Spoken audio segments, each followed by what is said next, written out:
Basically, avatars, which are the little characters in the games, I feel like they allow me to remove myself from my personal situations.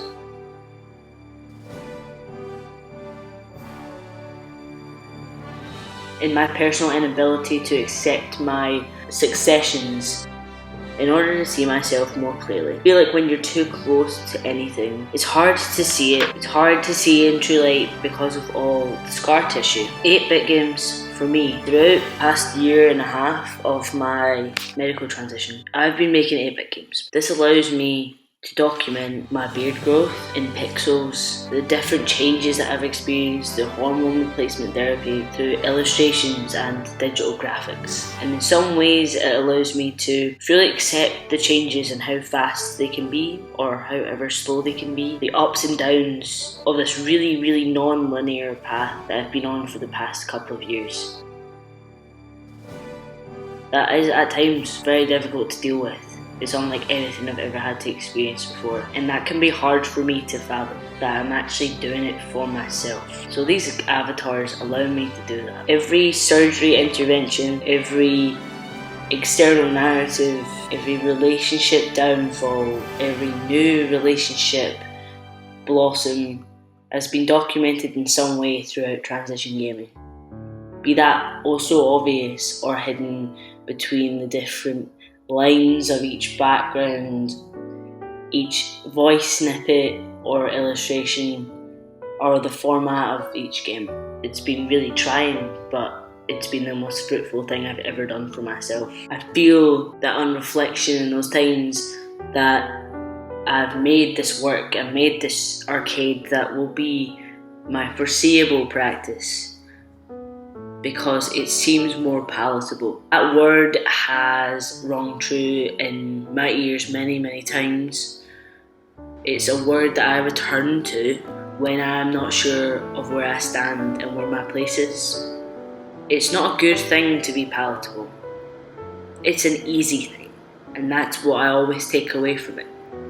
There's been a little bit of inner conflict within me because I am very aware that I am making work, and at times that work is for people who aren't trans, because there's so much importance for me personally and for everyone who is or deemed currently unaccepted in this generalised idea of what society is. And sometimes, against my better judgment, against my better nature, I bend to those wills in order to try to achieve some progression. And this arcade is my way of doing that. That means that I don't lose my sanity. A way that feels more therapeutic to me.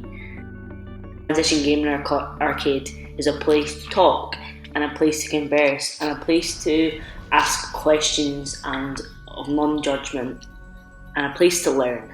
It's a place where I can freely talk about my transness and my queerness, and for that not to be seen as some sort of medicalised subject far removed from personification. It's a place where I get to put myself in the narratives I choose to put myself in.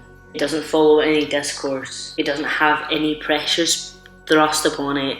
It is whatever I choose it to be, and the parts that I choose to share with everyone who comes across it, be them friends, family, or complete strangers.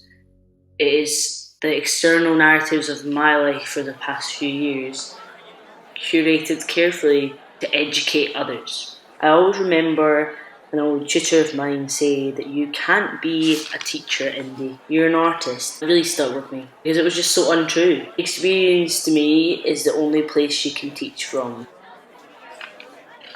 And so Transition Arcade began to form out of defiance and necessity.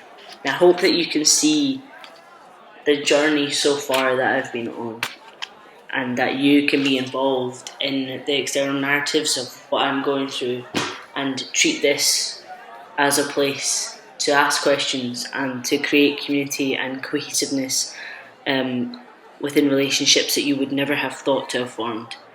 Thank you for being part of Transition Arcade.